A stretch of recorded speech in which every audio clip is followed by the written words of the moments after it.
Welcome, everybody, to the Religion and Art series of talks. And this is our third talk in the series.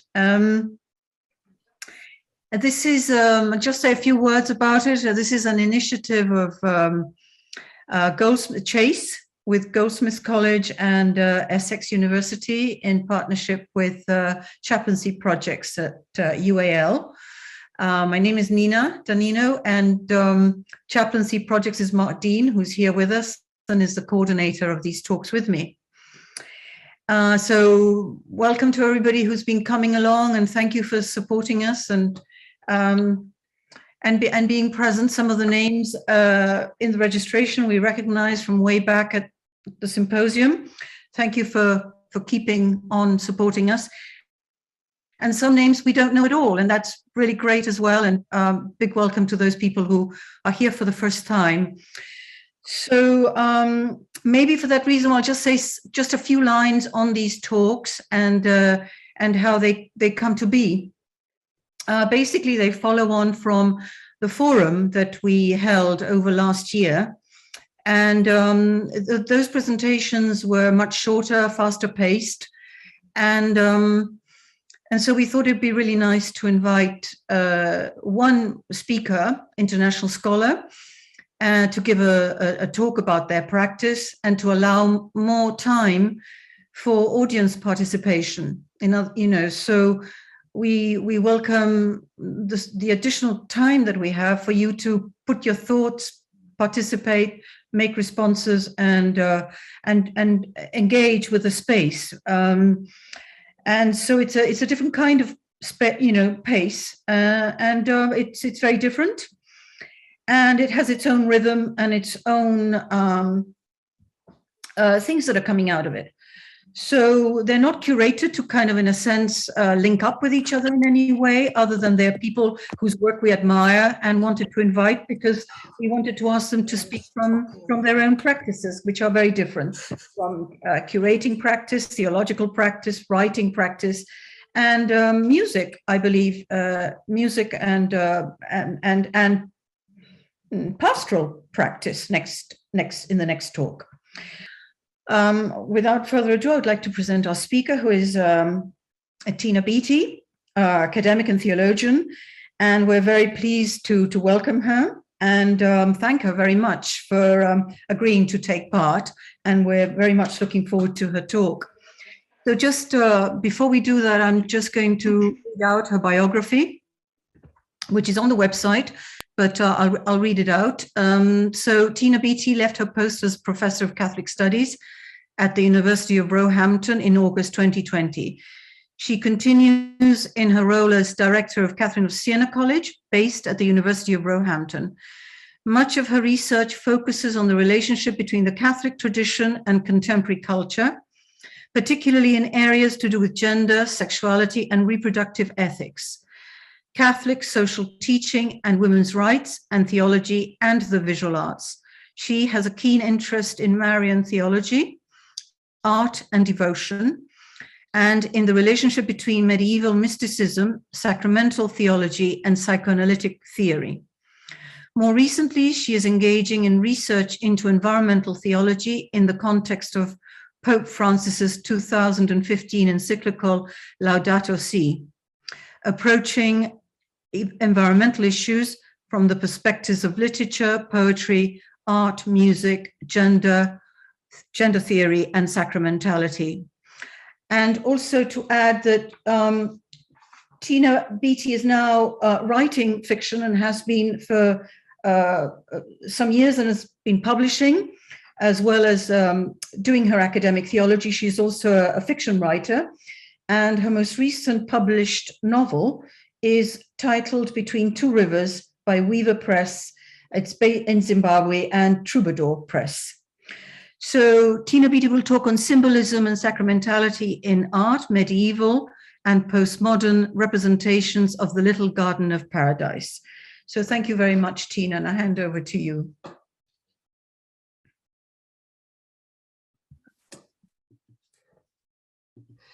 Thank you so much, Nina, and it's really a great privilege and treat to be here talking about one of my favourite themes.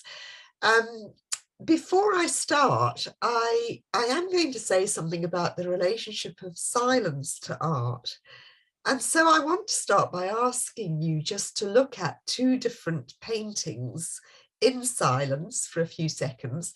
Ideally, I'd like to spin this out over about 15 minutes per painting, but I won't do that in the interest of time. So just imagine time is a little longer than I'm giving you here. So here goes. Before I say anything, just time for you to look at a couple of paintings and ask yourself, what do you see? How are you reacting? What does it mean to you, if anything?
Okay, I'll come back to those, but forgive me if I sound a bit croaky and blocked up. I'm in the last stages of COVID. It hasn't been bad at all, but I am left sounding as if I have a really bad cold. So I'll try to get through this without spluttering, and you should just be thankful that you're not in breathing distance of me. Let me begin by just reflecting a little on the relationship between art and silence.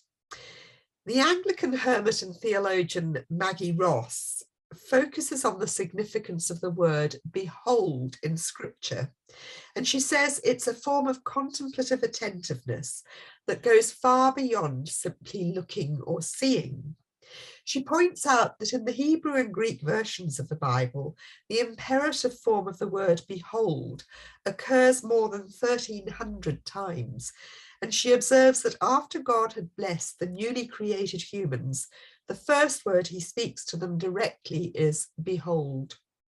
By contrast, in the New Revised Standard Version, the word behold appears only 27 times in the Old Testament and the Apocrypha, and not at all in the New Testament.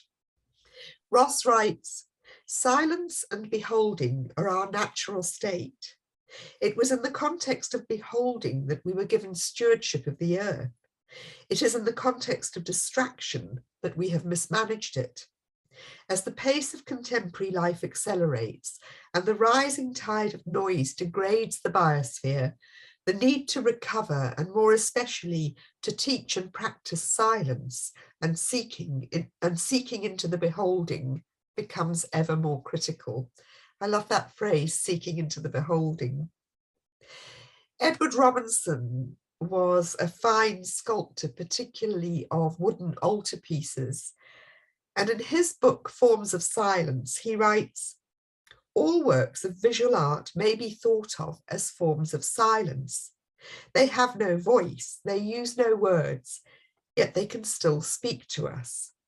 Art can be an embodiment, an incarnation of a mystery which Christians believe is both concealed and revealed in all aspects of the natural world. This is the closed aspect of Edward Robinson's sculpture triptych Resurrection 11, 1963, which he says is influenced by Mark Rothko's paintings in the Tate. Are they still in the Tate? I think they might have been moved. Anyway, last time I saw them, they were in the Tate. And he quotes Rothko, who says, A picture lives by companionship, expanding and quickening in the eyes of the sensitive observer. It dies by the same token. It is therefore a risky and unfeeling act to send it out into the world. Now, a particular gripe of Robinson's was the impatience of people to quickly open up these carved altarpieces to see what was inside. That's what's inside this one. And he writes, I used to have one on a wall in my rooms at Oxford. I kept it shut, but my friends would ask, why do you keep these things shut all the time? They look so much nicer when they're open. Life, I would tell them, most of the time is not open. The outside should be enough to remind us of what lies inside, out of sight. And I would close the doors again. This happened too often, so I fitted a padlock, a combination lock that I alone knew the number of. For some reason, that caused great annoyance. And he says, I've sometimes toyed with the idea of doing a triptych with a finely carved interior only hinted at by the exterior, and then of gluing the side panels shut. Then nobody would ever see the inside. They would only be able to guess at it from the fragmentary evidence on the outside. They would have to write their own fugues. Now, all that is very relevant to what I want to talk about today, which is about the interpretation of art and how far we can see into a visual image in order to discern the profound meanings that might be encoded within it if we understand the symbols we're looking at, and if we understand the larger context, I'm calling it sacramentality, within which the art belongs. And I think from the artists I've just quoted, this would be a metaphor for our relationship to nature. When we spend time in the natural world, do we only see what immediately shows itself to our eyes, or can we behold, can we remain silent and in place and attentive until those deep inner meanings of the world around us begin to speak to us and reveal themselves? And I agree with Maggie Ross that this is a really vital question to ask in light of the need to change our relationship to the natural world urgently if we're to avoid an environmental crisis. And while the temptation is to become frenetically busy doing that, the suggestion that Ross makes is that we need to do less and be more. We need to be more immersed in and attentive to what lies beneath. Another reason I enjoy doing theology through visual art is that in the Middle Ages, as we know, literacy was the preserve, excuse me, I may splutter a fair bit. Literacy was the preserve of the educated, not just men, but some women as well. Excuse me, sorry about this. I'm just going to mute myself.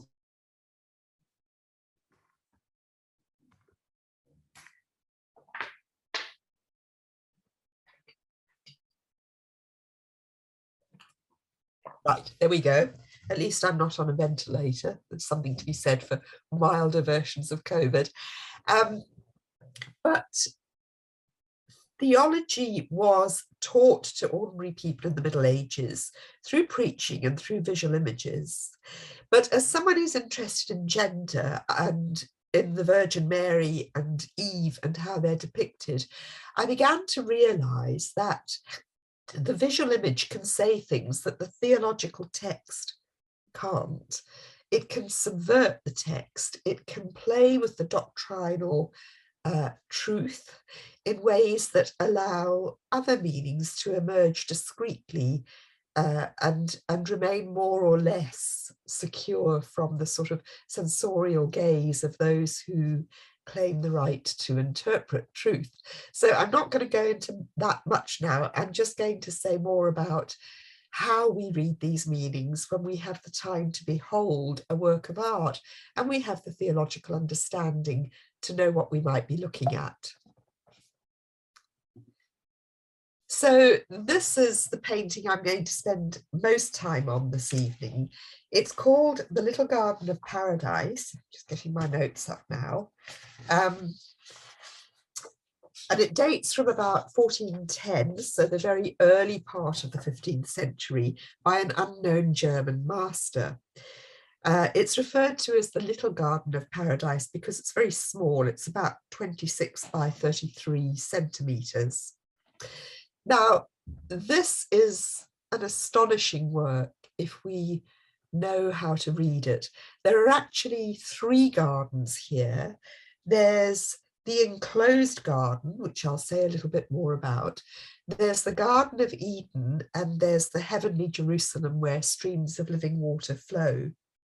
The enclosed garden is associated with the Virgin Mary from about the 12th century, and it comes from probably from Persian influences, the walled gardens, the gardens that were very important in Islam, but also from a passage in the Song of Songs which reads, "You are a garden locked up, my sister, my bride. You are a spring enclosed, a sealed fountain." Some interpretations describe Mary's womb as the garden enclosed, and one commentator suggests that in the incarnation, the answer to man's fall and expulsion is God's entrance into the Mary garden.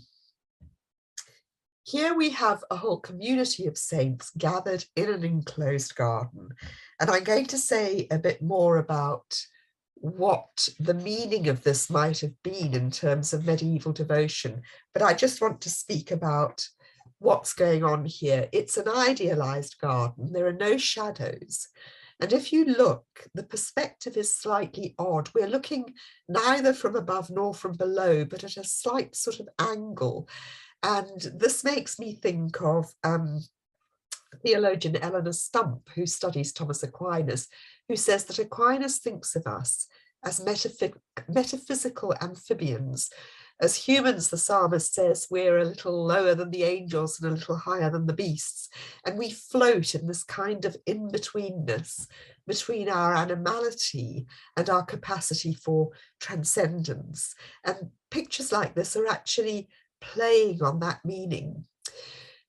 This is a recapitulation of the Garden of Eden and the fall. It is paradise restored. So here we see Mary, the new Eve, crowned as the Queen of Heaven, but also sitting on a cushion on the ground. So there's a humility to the image as well. Reading a book, and the intention, I think, of this symbolism is that whereas Eve sought knowledge that brought death, Mary seeks wisdom in the book of life and brings life to the world through Christ. Next to her, there's a table that looks like an altar with the Eucharistic fruit and the cup suggesting the bread and wine, both the fruit that was eaten in the Garden of Eden and the Eucharist. We see Christ here, who seems to be tuning a musical instrument. Sorry, I'm just going to find this little quote I want to give you from this. And an early 14th century illumination shows Christ playing a stringed instrument with the caption, "Manifold joys Lord Jesus brings to souls." Excuse me, he is the sound of strings. And the suggestion here is that Christ retunes the cosmos. The harmonies of creation were disrupted by sin, but all of creation is brought back into harmony through the incarnation. We see various saints here. St. Dorothy, they're all identifiable by their symbols. St. Dorothy is picking fruit from a tree, and her legend is that, I'll just find my little note about Dorothy. Where have I put it? Anyway, her legend is that she promised when she got to heaven, she would send baskets of fruit down to earth. She's picking fruit. Again, there's an allusion to the Garden of Eden, but notice how the tree trunk is twisted. Now, this whole painting is a play on the duality of sin and grace, but also on those being reconciled and united in the incarnation. When God and human are reconciled, creation is restored to its original goodness. So this twisted tree is the tree of knowledge and good and evil, I think, now twisted to show that that form of knowledge has been overcome and we're in the garden of paradise. I think this may be Saint Cecilia with the musical instrument offering it to Christ, patron saint of music, though it would be a very early representation of her, and art historians are disputed about who that is. The woman with the veil spooning water from a trough is, I think, St. Anne, the mother of the Virgin Mary. She's wearing a veil, which suggests she's the only woman in this image who's not a virgin. And there are various litanies that would relate to this, particularly from the Orthodox tradition in the Middle Ages. One Orthodox liturgy for the conception of the Virgin says, from the fruitless earth, the fruitful earth, from the fruitless earth, the fruitful earth is being born. And I think that's what we see here with the barren sort of sandy corner and Anne spooning fertility into the garden. And an Orthodox liturgy seems to invite this kind of recapitulation of paradise that this painting offers. What sound is this of those who revel? Joachim and Anna hold mystic feast and say, Adam and Eve, rejoice with us today. For to us who long ago by breach of the commandment shut ourselves out of paradise, most noble fruit is given, God's daughter Mary. She opens for us all the way back in. Note also, there's a suggestion of courtly love in this image, as well as a suggestion of Christ's love for creation and for Mary, the bride of the Song of Songs. We have a sort of troubadour image down in the corner here with the cloaked lover and the knight sitting there, but also note the dead dragon in the bottom corner, symbolic of the serpent in the Garden of Eden, and also the little monkey chained just beside that tree branch, which is a symbol of Satan. The tree probably symbolizes the tree of Jesse, which in scripture is the root from which the Virgin Mary grew and gave birth to Christ. So we can go on and on in this image, reading ever deeper symbols into the painting. Now I've just got to find my other little note about numbers.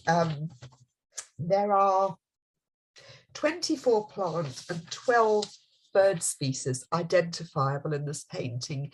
We're at the beginning of naturalism, when I think we could risk saying that painters were drunk with delight about the realization they could realistically represent nature. And among the symbolic plants and birds we see here, we can see the lily of the valley that's blooming on the grass in the foreground. The lily of the valley is sometimes called Our Lady's tears, and it was associated with the tears that Mary shed at the foot of the cross. When she wept at the foot of the cross, lily of the valley sprung up, and it's still sometimes called that today, Our Lady's tears. But also in the Middle Ages, it was sometimes referred to as Eve's tears, because it was what grew as Eve wept when she was cast out of the Garden of Eden. So again, there's a sort of play on a dualism that's reconciled in the incarnation. We see the rose bush next to this twisted tree trunk. The rose was really associated with Mary very, very strongly in the Middle Ages. She was the rose from which Christ sprang. The thorns of the rose caused blood to be shed. Christ shed his blood for the world. The symbolism is very, very dense in these seemingly natural representations. But what I also love is this little bird, the crossbill.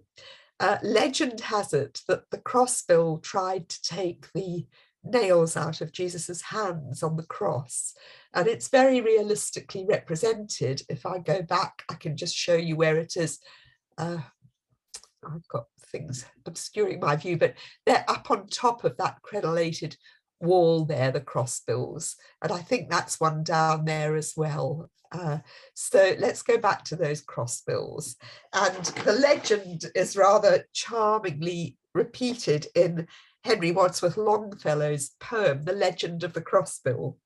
On the cross, the dying Saviour heavenwards lifts his eyelids calm, feels, but scarcely feels, a trembling in his pierced and bleeding palm. And by all the world forsaken, see how he with zealous care at the ruthless nail of iron a little bird is striving there. Stained with blood and never tiring, with its beak it does not cease, from the cross it would free the Saviour, its Creator's Son release. And the Saviour speaks in mildness, blessed be thou of all the good, bear as token of this moment, marks and blood of holy rood. And that bird is called the crossbill, covered all with blood so clear, in the groves of pine it singeth, songs like legends, strange to hear. So what I love about this painting is that all of creation and all of nature tell the story of the incarnation and have significance in how that story is represented throughout nature for those who behold. But there's also, as I said earlier, an ambiguity in the painting. These sorts of hortus conclusus were often very eroticized. The language of the feminized soul for Christ, and I'm going to say a little bit more about that, was often the language of highly erotic sexual love. And some images of the hortus conclusus, there's even a sort of bridal bed prepared for the bridegroom. And what we see here is the suggestion of that in the sort of courtly love imagery, but also perhaps a caution against it. If we look more closely at some of the detail, this image of Christ tuning the stringed instrument and the little image of Satan chained to the tree, Satan sort of looking round at these knights and lovers. But also note the strawberries in this picture. Now, the strawberries had a sort of ambivalence in medieval art. They were a symbol of Mary again. They were a symbol of duty and sweetness and discipline and love. But as we can see in this little detail from Hieronymus Bosch's Garden of Earthly Delights, they were also sometimes associated with lust and lasciviousness and unbridled desire. So there's a kind of play on the images throughout this, an invitation to enter into the Garden of Eden and a reminder that the temptation to the kind of sin that destroyed the Garden of Eden still hovers around the image. But these images primarily had a devotional function. So Timothy Husband, the art critic, writes, late medieval garden imagery, by subjugating direct observation to symbolic or allegorical intention, reflects more a state of mind than reality.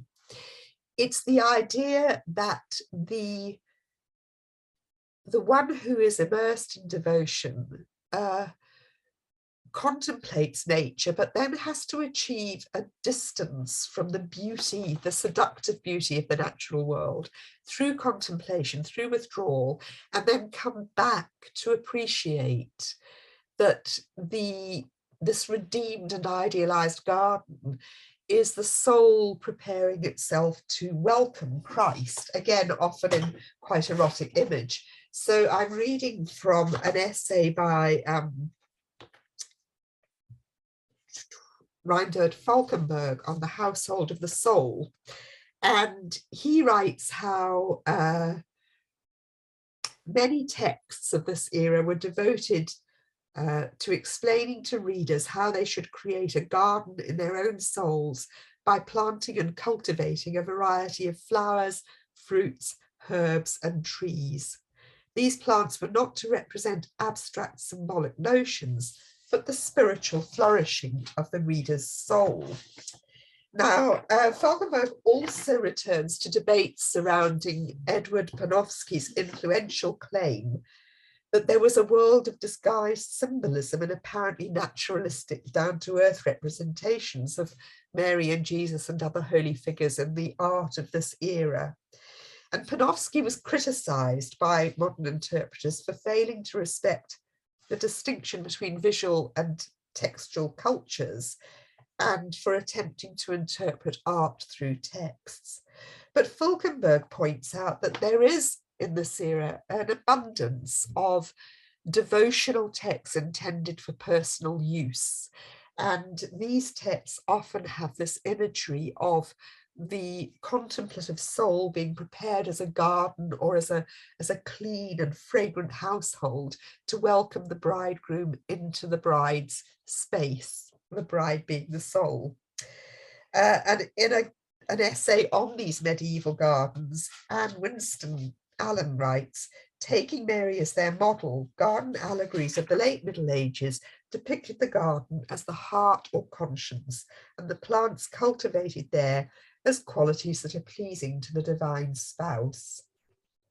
So those are just some of the readings we can read into an image like this in its context.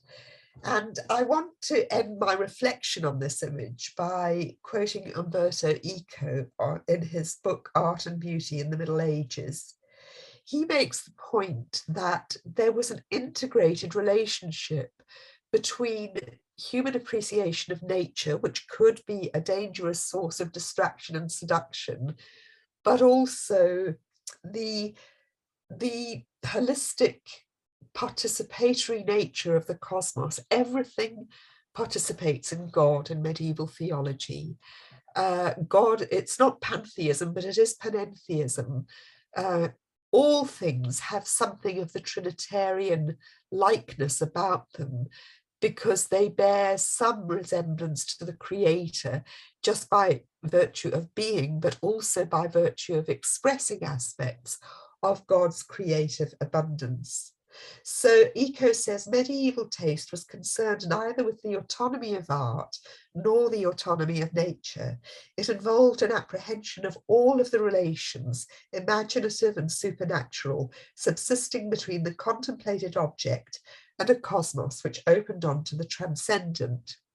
It meant discerning in the concrete object an ontological reflection of and participation in the being and the power of God.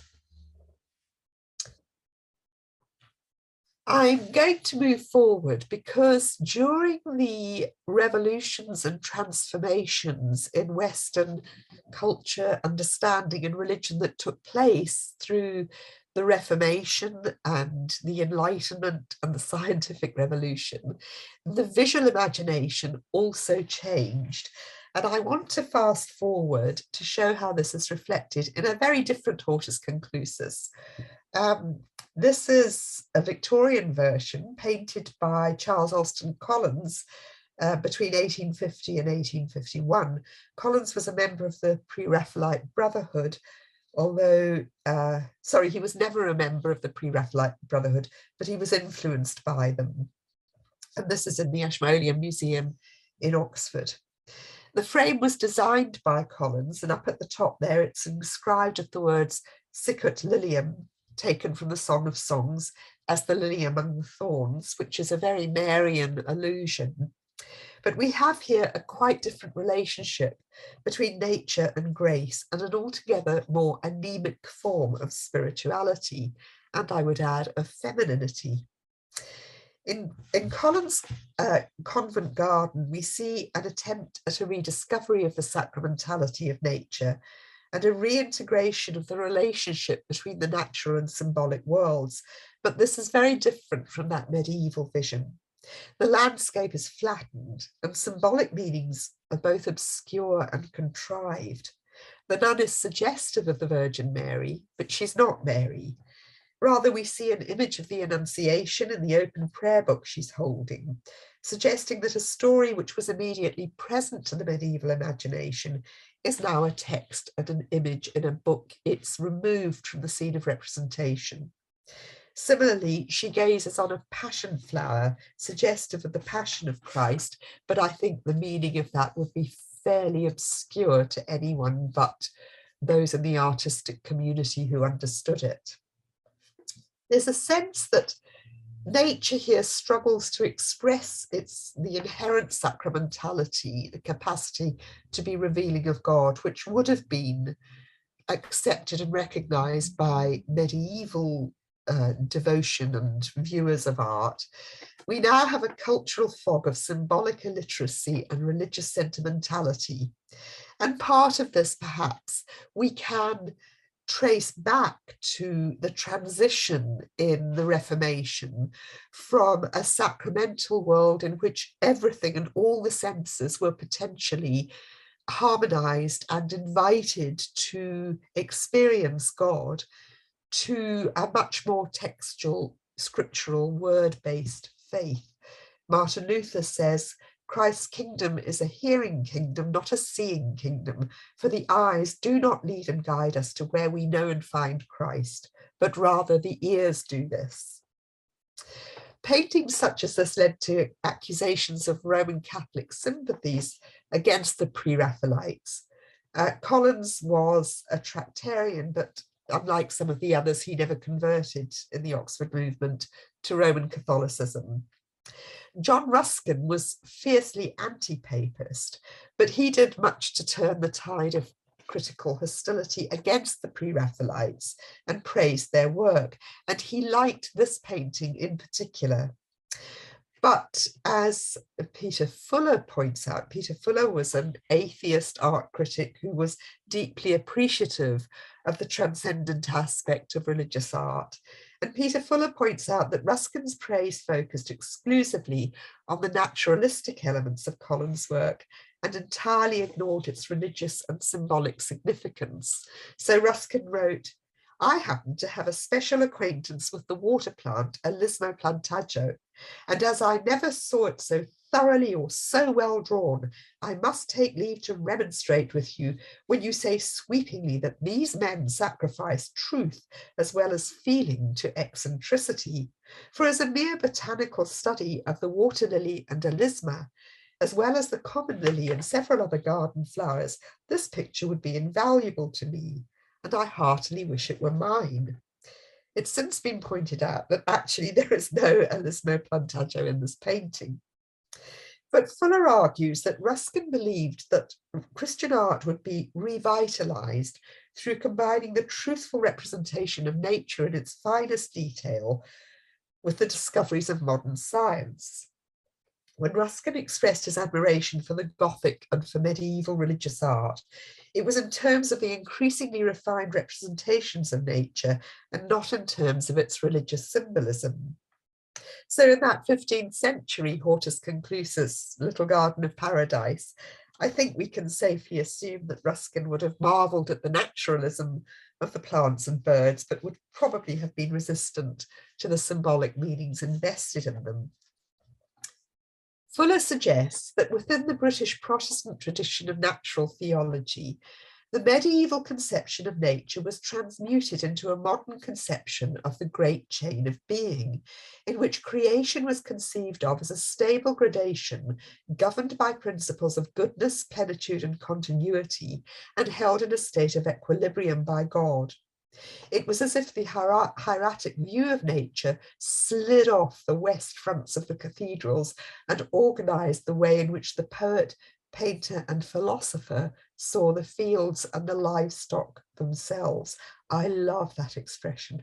The hieratic, the grace-filled revelatory capacity of nature slid off the west fronts of the cathedral. But this is an inversion of the medieval conception of nature, because the great chain of being suggests that we can discover God through our study of nature.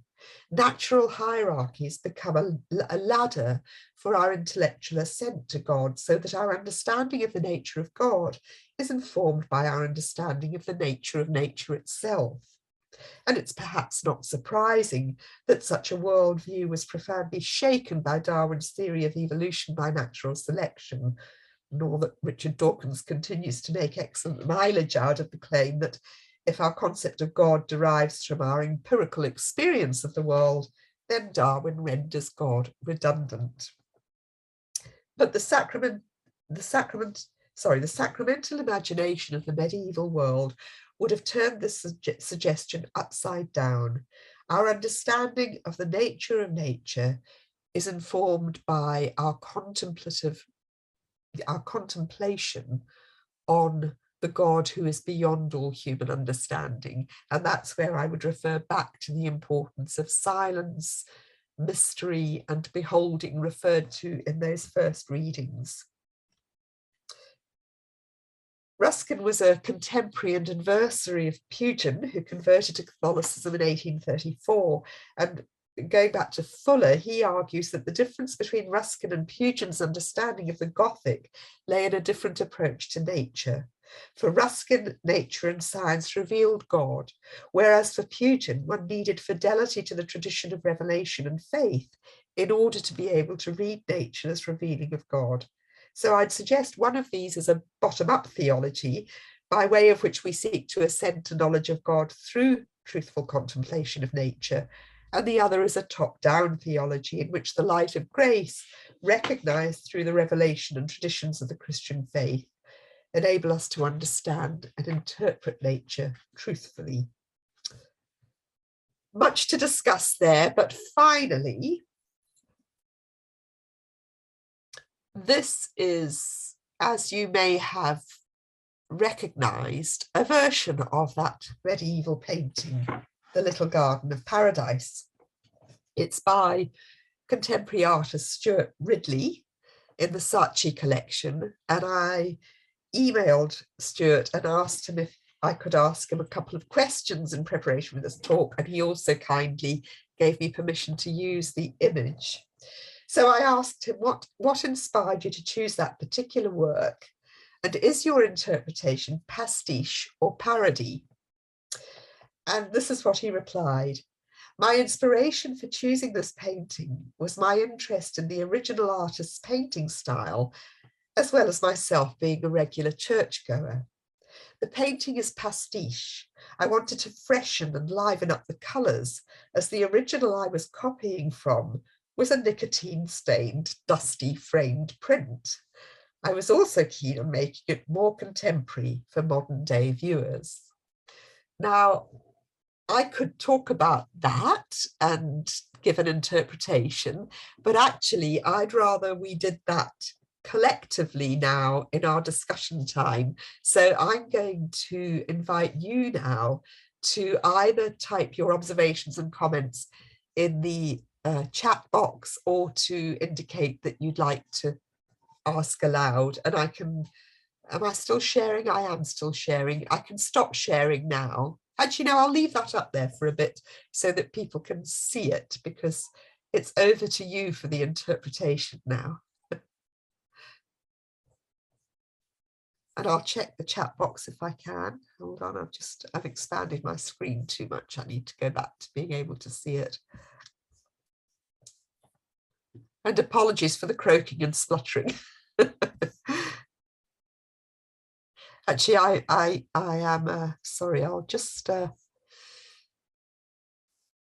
reduce this so that I can reduce my. Oh, what have I done? I'm going to reduce that. Oops, I've gone on to one picture later that I may or may not use. There we are. I'm going to escape from the PowerPoint so that I can see you all. You should still be able to see that, can you? We can now see your PowerPoint, but not in a full screen way. We can see your sort of PowerPoint application. Yeah, that's okay.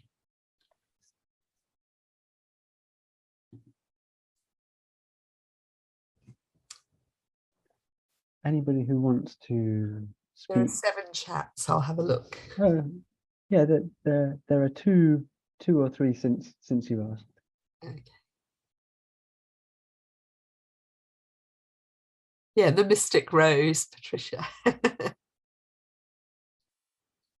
So the angel in Ridley looks a lot less bored and the Christ child a lot happier.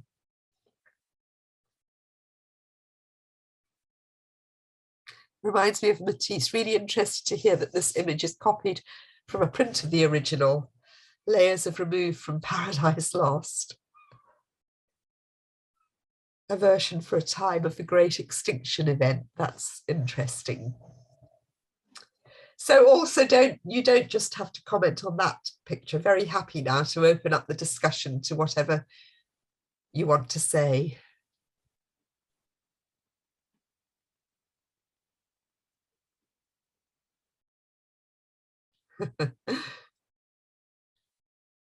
Alexis, Mary feels like she is moving and less settled, drifting in with gravitas, and the angel has turned into a bishop of colour and the devil is now white. Yes, why is Mary's dress so dominant in each painting? Well, I think the blue is very much associated with heaven, with Mary's royalty. Blue was a particularly precious colour in medieval art because it was produced, I think, I'm not sure by the time this was painted, but it was produced by lapis lazuli, and it was a colour that was fittingly precious for Mary. Could I say something about the 3 figures on the right? Yeah, let me get back to the painting. So I'll do the medieval one.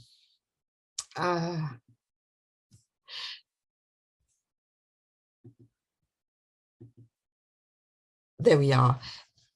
We have, I think this is the Archangel Michael, who cast the original couple out of the Garden of Eden. And here it seems to me this is almost both a sort of watchful presence and a reconciling presence. And we have, I think, troubadour courtly love scenes in the bottom corner, the man in the cloak and the kind of knight figure. I'd have to check the analysis. I don't have the note of that here in front of me, but I think these are nods in the direction of courtly love, and they may also have something to do with the patronage of the painting.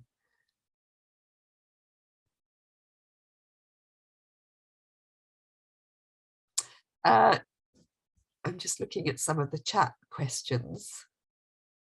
The angle of the corner wall looks as if it could be enclosing the garden, or that the figures are outside the walls of the left side, disappearing into the distance and coming forward. Gosh, that's interesting. So you could almost reverse the perspective, and that would add something. That's Christina Welsh. Thank you.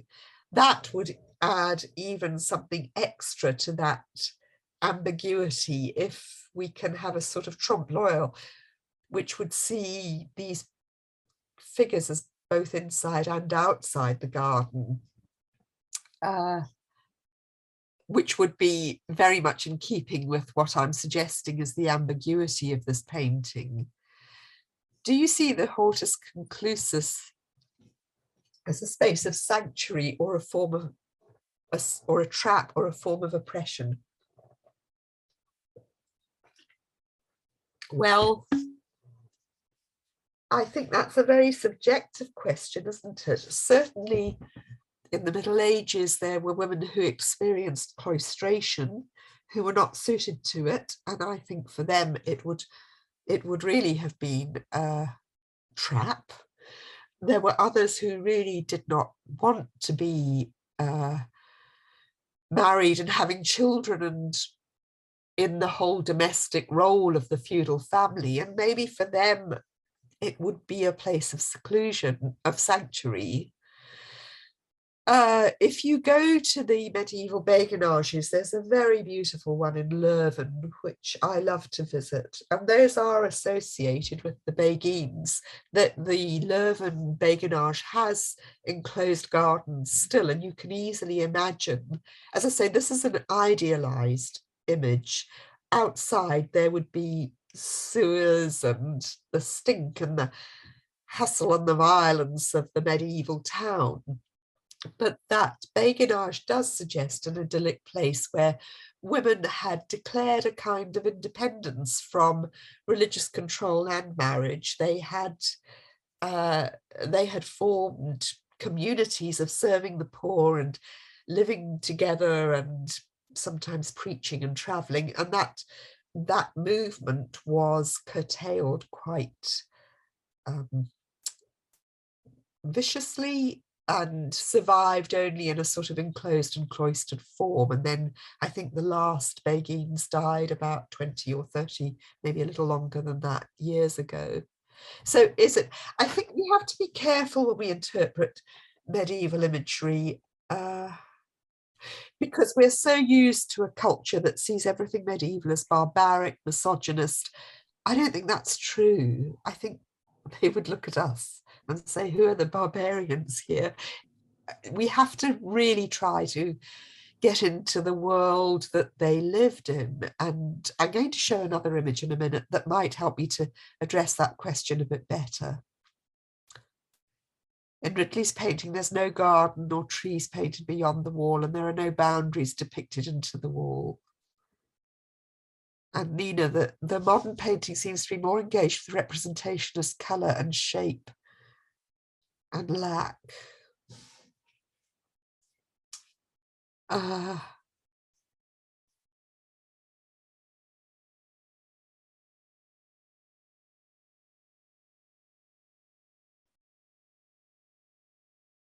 The garden in the Ridley is much more simple, only one garden and much less flowers, birds, nature, much symbolism lost, and the musical vibrations too, a distillation to essentials. I visited Tintagel once and climbed to the Lady Garden at the very top of the cliff, and it reminds me of that. That's Pauline Wood. So let's go forward to Stuart's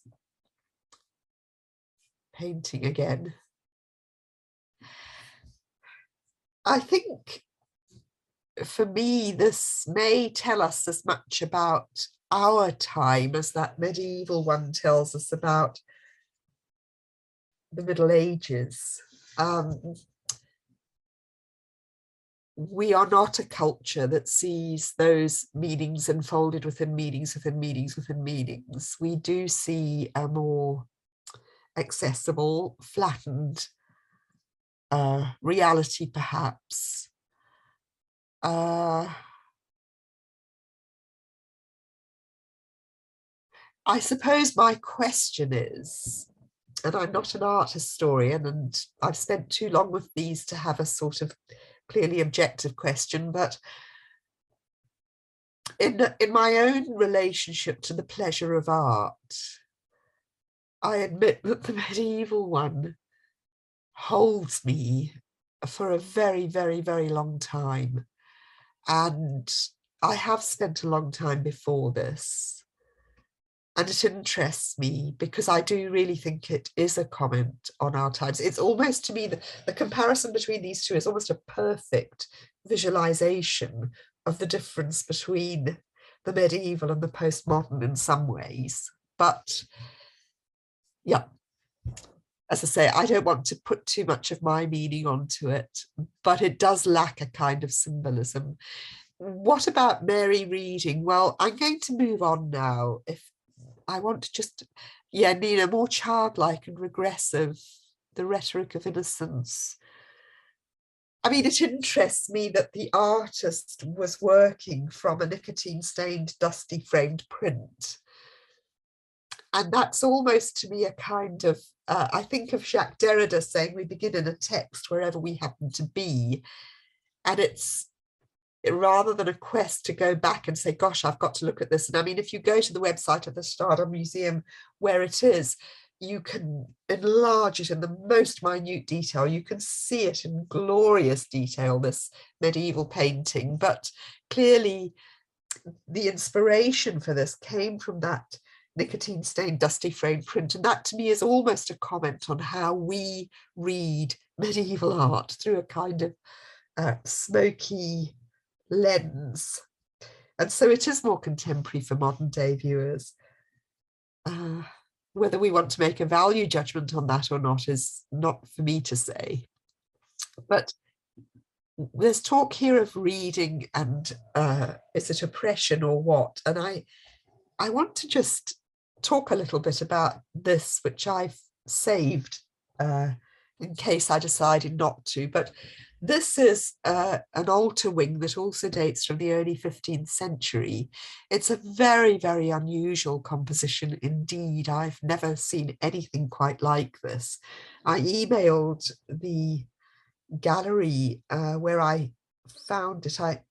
I've forgotten now where it is. I think it's in Cologne, and asked if they had any information. They had very little, but it was the wing of a larger altarpiece, and I've done a lot of work on this.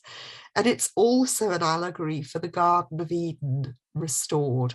But note the literacy in this. The women are reading. Note the very female-centered Eucharistic symbolism. So the men are all on the outside. We don't have here that kind of perspective that we have so much in the other one. We still have a slightly sort of from above rather than from below image of the figures. But there are so many biblical references and allusions here. And what we have in this central composition is what was sometimes known as the heavenly and the earthly Trinity. This represents the belief that Christ took his divinity from God the Father. And here, I think this might be St. Anne's husband Joachim in the place of God the Father. I'm not sure.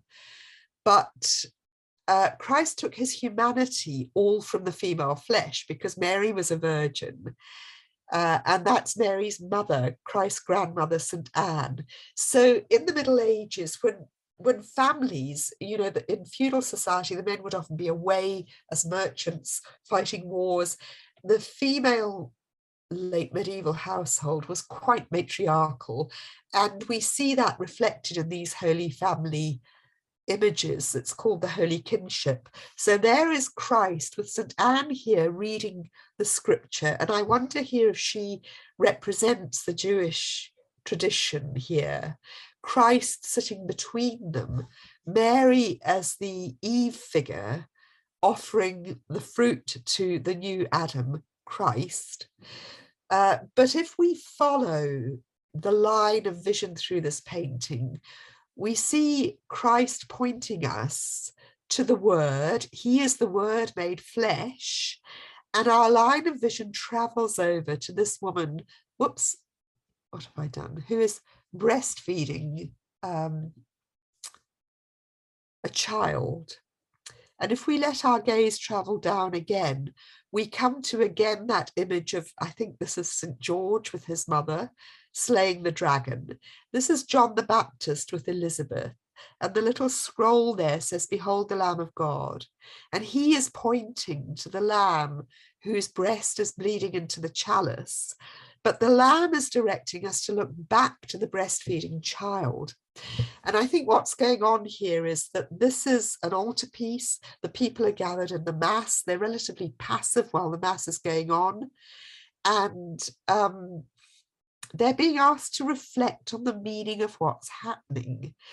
And in the Middle Ages, blood was understood as the primordial substance of all forms of flesh and life. So semen, flesh, menstrual blood, breast milk, everything was blood in different forms. This is Carol Walker Bynum's work gives more on this.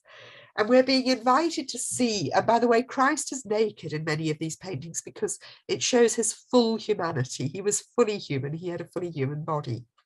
And I think what we're being invited to see here is that Christ is the one who nurtures the people with his body and blood through the maternal body of the church. So it's the Eucharist was analogous to being breastfed at Christ's body. And there are many devotional texts that refer to that. also in St. Paul, we read about people being on a diet of milk because they're not yet ready for the meaty diet of scripture. And I think people here are being reminded that they're like babies at the breast. They're still suckling as they attend mass. They're not yet fully mature. Also, the baby is the only figure here without a halo, apart from this rather strange character down in the corner, which I think might be a Jewish alchemist, a sort of medieval figure, and I don't know what that means. I haven't been able to find out. But there's a very dense, complex visual Eucharistic imagery going on here. And again, it's idealized, but here the interior, the soul is imagining this garden in the Eucharist as the soul feeding at the breast of Christ, the way the child feeds at the breast of its mother in this Holy Kinship group. And part of what I wonder when I look at this is in the late Middle Ages, when this kind of art was very popular in Northern Europe, Netherlandish, Flemish, Northern German, were the men just getting too insignificant in this kind of devotion? You know, as we know, the Reformation did away with a lot of this kind of devotion. Martin Luther had a deep devotion to St. Anne, the grandma of Christ, but later completely kind of rejected that as so much Catholic superstition. And we do see here a very matriarchal grouping. So I think we just need to be cautious about how we judge these medieval images of women and enclosure, and they have many different layers of meaning. Anyway, that's that. I want to get back to the chat. Do feel free to ask if you want to unmute yourself. So does what do you think about Mary reading? Does this give the Mary figure more power or agency? I mean, they're all reading as kind of symbolic of scripture being revealed in this, but it does suggest to us medieval women were literate, at least of this kind of class. And Maria Jones, I'm a singer of medieval music, and the medieval painting is full of music. The modern painting isn't. It is without any sounds. It is silent in a sad way for me. It's very personal, I know. That's wonderful. I was looking at Hieronymus Bosch's Garden of Earthly Delights the other day, and in hell there's a poor guy with the score of medieval music stamped on his buttocks. So music could also play a rather dark role in some of these images. Why have the three women got crooked necks? Is that a reference to this?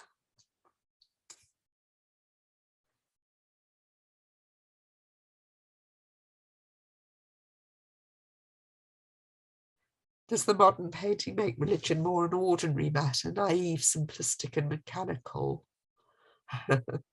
rather than something supreme, medieval, holy and really heavenly? Nala prefers the medieval painting. I think that's very interesting. I mean, I certainly see modern Christianity as rather a dull affair in its mainstream forms.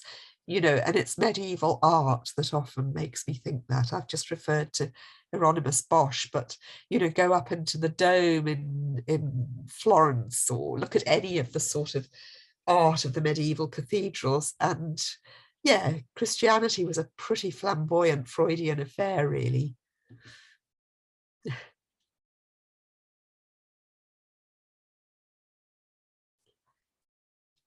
Adrian's double paintings on the right, the Rembrandt and the Pret. Can one apply contemporary semiotic analysis and read differences in closeness and openness to the two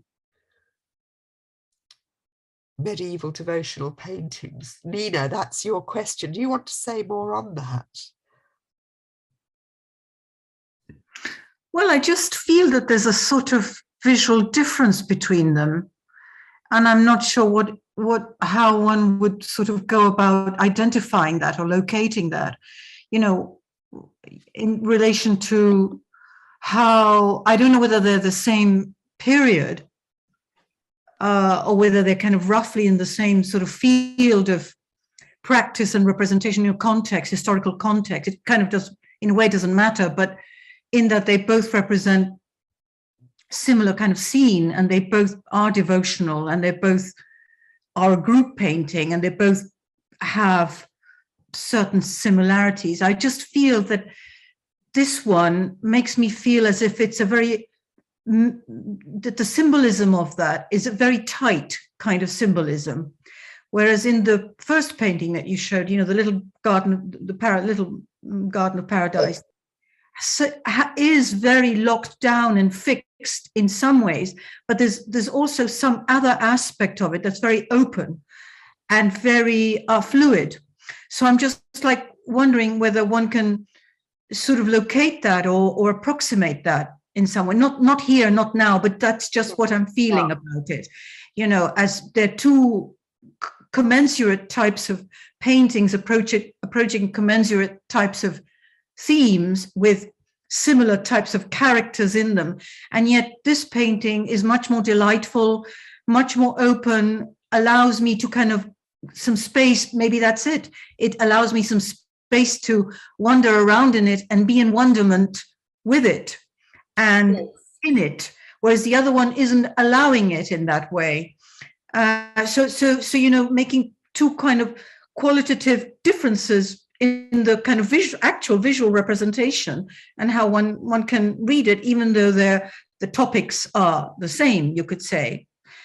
So that's it, really. That was my question, just how that exists, how that, for me, that field of difference exists, you know, and how can one think about it? And the other thing I thought I would just ask is maybe if Maria Jonas can also say something about the musicality of the painting, without not necessarily to do with the instrument and the playing of the instrument, but where she sees other kinds of musicalities in that painting. That was interesting as well. Yes, I'd really like to hear that just very briefly before I give over to her. I think context is really important here, and I think you're spot on in what you say. I mean, this is a very small painting, so clearly intended for personal devotional use. And I would see it then as more of an invitation than didactic, whereas the one intended for an altarpiece does have a more didactic function, I guess. It's kind of telling people how to think while they're in the Eucharist, and it is very crammed almost. It's very, very crowded and condensed, and I think with a much more explicit didactic message. Yeah, so I'm Maria Jonas. I'm from Cologne, so I know the picture from Cologne, from the Wallraf-Richartz-Museum. And in the medieval music, you have to do lots of researches because we don't know how it sounded. So the paintings are very important for us. We can see which instrument were used. And of course, it's not like how they are painted. Usually we cannot rebuild them like this because the proportions not always the same, but it's very important to see which instruments are used. Here they are using the dulcimer. It is psalterium, and it was used to sing the psalms. And nowadays we forgot totally this instrument. And when you see the other famous painting about a garden like this is the Stefan Lochner, Maria in the Rose Garden. It's in Cologne. Then you have even more instruments. And I like these garden paintings because you have lots of instruments there and you see all the things you explained around, because for the interpretation of our text, they're exactly about all these images we don't know anymore. We don't know these symbols, but it is very important for me as a singer to know about those symbols, because if I sing a text about the rose of Jericho, the rose from Jericho, that is a very strong symbol for Maria and reincarnation and Jesus. So I'm very grateful to Nina that she gave me that invitation, because I learned so much about it. And it's true, if I see a picture like the medieval one, I hear the music, I sing to Maria. And especially in Germany, we have really lots of beautiful songs about Maria. And I hear them and I see this picture and I understand them even better when I see a painting like this. And we don't know enough about it, I have to say. It's always a surprise, and always I feel I'm seeing something new. And thank you very much for that. Thank you. Thank you. I mean, I do think that this idea of music as one of the favoured analogies for medieval understanding of creation is really important. I'm just reading a book called it's about music. I've forgotten the name of it. It's over there. Oh yeah, I've got it up here actually. Music, Body and Desire in Medieval Christianity. And wow, interesting. I want that book. And of course Umberto Eco in his little book, he, you know, and these sort of harmonies. And I sing also a lot of Hildegard von Bingen, and there you find too that the devil cannot sing, has no voice. The devil there in the painting was very similar to that, because he is not connected to God. So that's where he has no voice, and he has a voice but cannot sing. So unable to sing. Wow. That wonderful. And actually someone's asking, are the birds part of the musicality of the painting? And I'm sure they would be. I mean, we heard in that rather sentimental poem I read from Henry Longfellow that, you know, the little crossbill sings in the pines of the legends. And I suspect that's picking up on this idea that the birds also make music to God in their own way as part of the musicality of creation. I just want to say that Jean Matte has got her hand up. Would you like to hear from her? Can I say yes, something? I think so. Thank you for that wonderful presentation. You know, what stands out as a difference between the two, the medieval and the contemporary, is, as you said, you know, the species of plants and the species of birds and the observation. And it made me think that when I read Dante or think about and read about Dante, what becomes very clear is that he spent, you know, before he was exiled, he spent every night of the week with different groups of theologians thinking through the different stakes. So with the Thomas Aquinas group, they were looking very much at Aristotle and looking at the metaphysics and the ethics. And they were thinking of the grace, love, sensibility, how love becomes in the sensible world, but also grace is immanent to the natural world.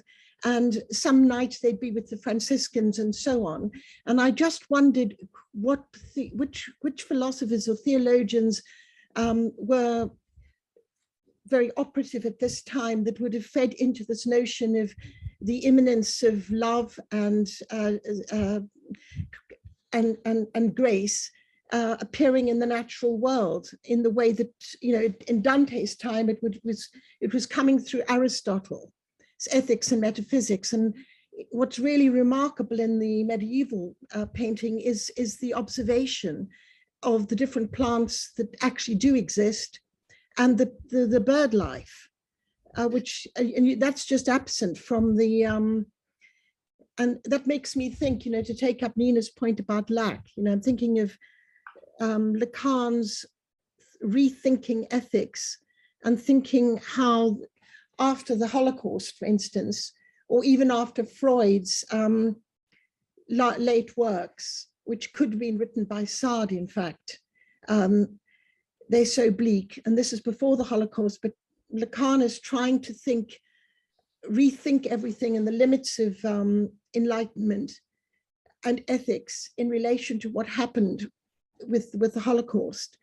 And he sets his own ethics in opposition to Kant and in opposition to Aristotle, because he's aware that where we would have had the good, you know, that's been vacated, and there's a void. And I just wondered, I'm saying a few things, but I'm also asking a question. Who were the theologians at that time? Because Aristotle was very important a little later to Dante's time, for instance. I mean, Thomas Aquinas was coming out of, you know, really, really thinking Christianity in relation to Aristotle. Yes, thank you. I mean, so many interesting questions, particularly around Lacan as well. I'm not expert enough to cite all the precise theologians who would have been influential on this kind of Northern European art in the early 16th century, but we are living in the age of devotio moderna, of the emergence of more and more vernacular and personal devotional texts and influences.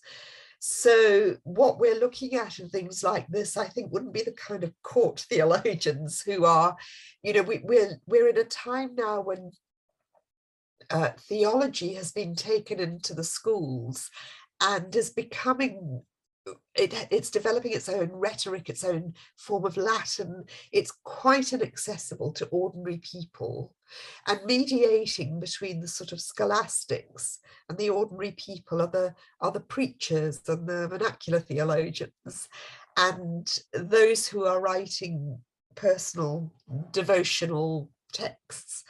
And I think we're looking at this kind of theological influence here.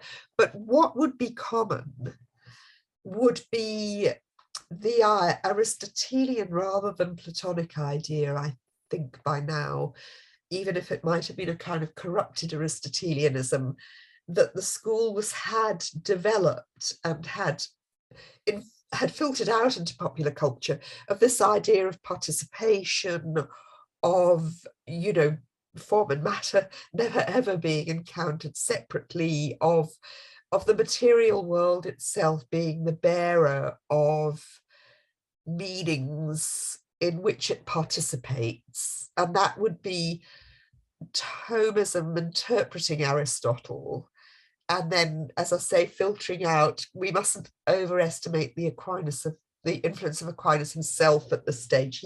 He became the kind of number one theologian really more towards the sort of 19th century, I think, in terms of his almost totalizing influence. So he was one of a number, the Franciscans, Bonaventura, St. Francis. We can find this recognition of both the danger and the beauty of the natural world very widespread. I mean, Umberto Eco makes the point that even when we read in people like St. Bernard a kind of tirade against all that must be rejected about the beauty of birdsong, the beauty of flowers, it's in the very appreciation of the beauty of these things that his anger is aroused, because he's saying you have to resist that which is so beautiful and desiring. But of course, not everyone had that kind of ascetic attitude towards it. But as regards Lacan,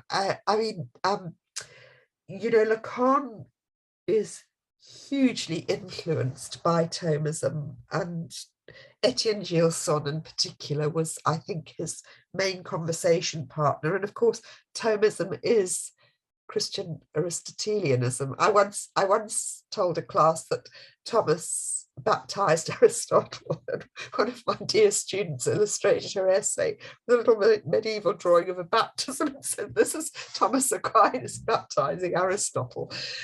But, you know, Aquinas did Christianize Aristotle, and I think that view of nature is participatory. And you're quite right that Lacan takes that and says everything is still in place, but its focus, it has gone.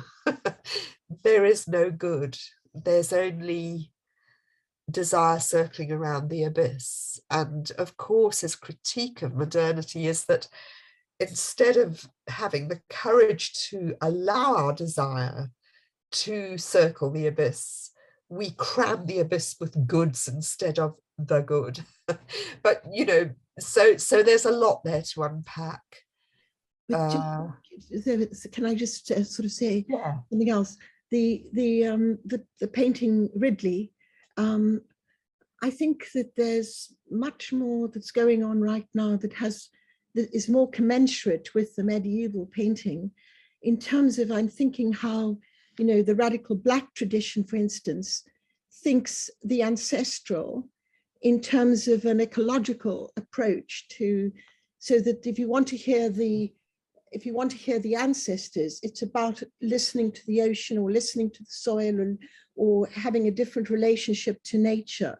So there's a completely new way of thinking because of the ecological, a different way to think exactly what's going on in this painting in the background, you know, with the species and the, you know, there's a lot of contemporary, there are a lot of artists in the contemporary who are looking at nature in this kind of way, but with a completely different orientation.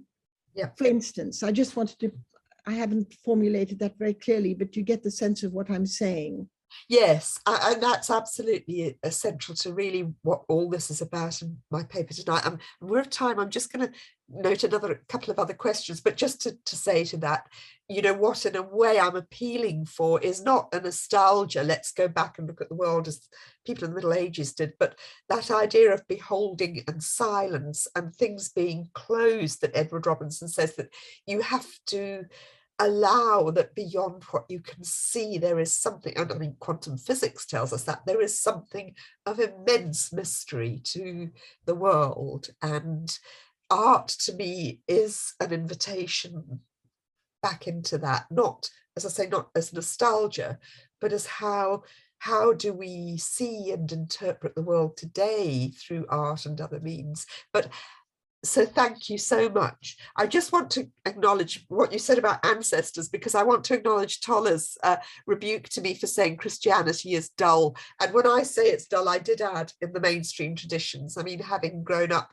in Africa and known African Christianity in its dynamism, I really do think that there is a vibrancy, you know, to global Christianity. A lot of the work I've done is on the Isenheim altarpiece, and there's a wonderful piece of art in South Africa in Natal called the Case Karma altar, which takes the Isenheim altarpiece and its associations of plague and a hospice and puts it into the context of HIV, AIDS and AIDS orphans and grandparents in South Africa. It's and it's tapestry. It's wonderful, made by the community. So yes, when I say it's dull, you know, I am thinking really of our tuneless gatherings of half a dozen people mumbling a hymn and shuffling up to the altar on a Sunday morning. I'm not thinking of the many forms of global Christianity that just rock.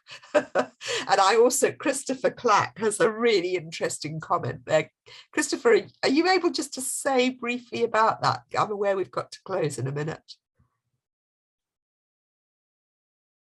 Is Christopher there still? Maybe he's gone. But gone, actually, yeah. I'm not quite sure how to interpret that question. So, but needing to work from a smoky grayed out version to enable him psychologically to destroy it in the process of remaking. So yeah, working from the original would have been psychologically more difficult. But it's the question of artistic desire is interesting. You know, why that interests me as someone who's not an artist.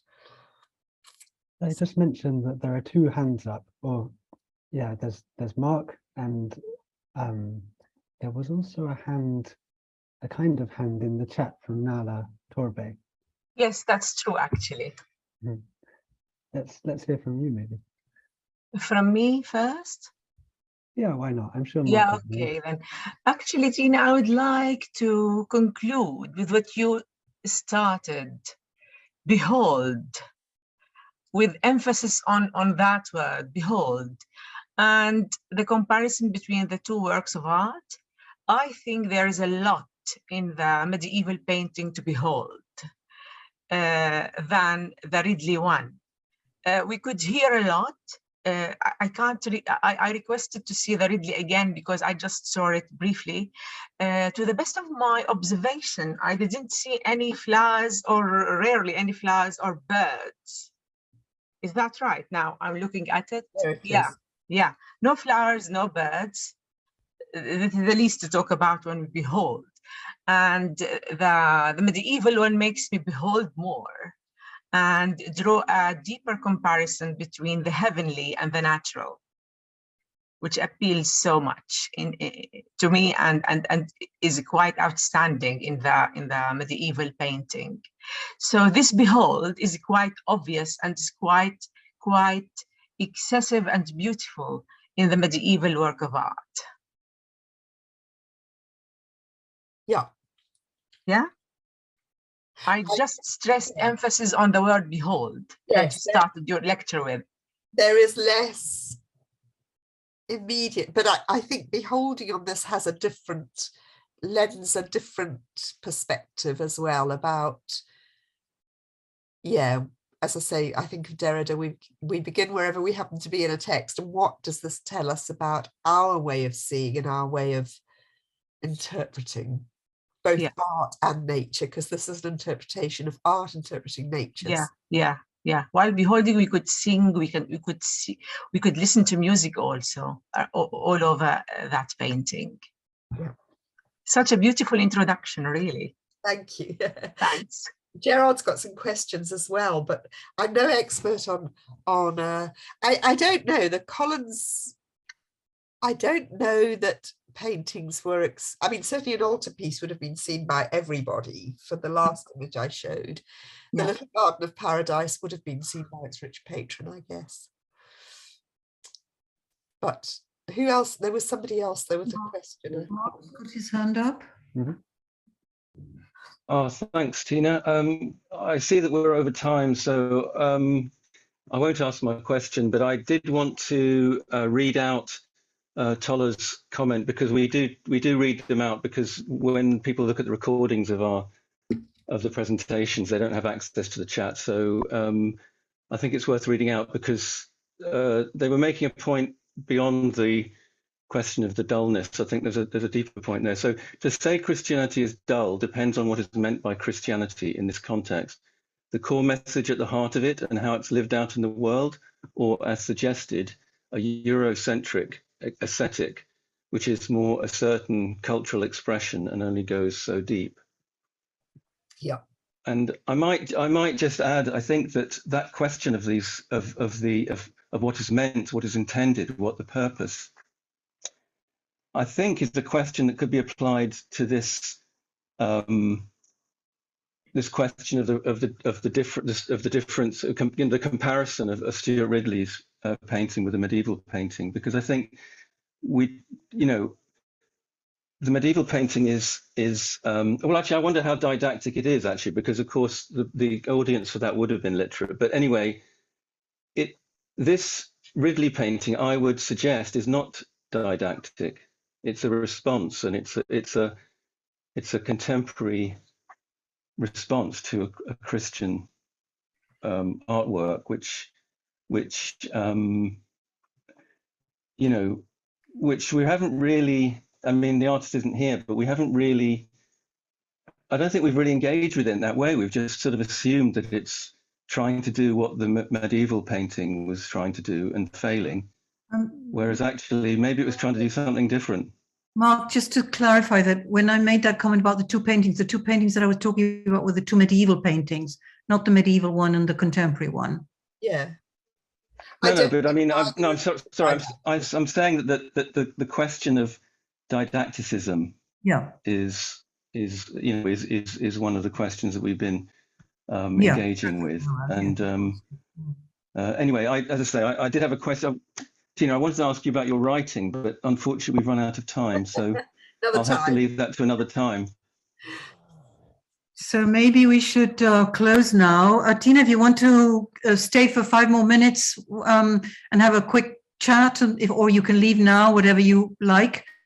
But just to thank you so much for this wonderful talk and presentation and all your thoughts on painting and theology, and you've brought all your knowledge to us today. So thank you so much. It's been wonderful, and thank you to everybody who's come today.